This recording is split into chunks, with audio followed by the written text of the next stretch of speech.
မဟာကဏ္ဍဝင်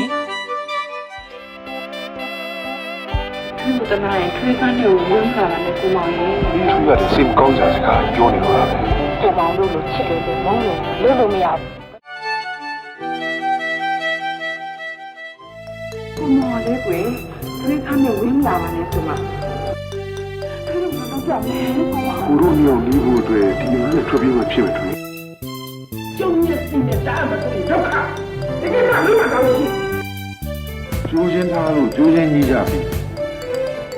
ဒီစလို့ဖြစ်တဲ့ကိစ္စဘလူတောင်ပုံချလို့ရမှာလေရှင်တို့နှစ်ယောက်ရောညီရောဒီအိမ်ကြီးပေါ်မှာဒီနေ့နောက်ပုံ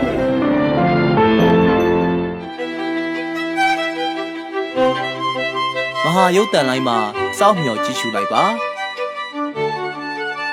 မဟာကဏ္ဍဝင်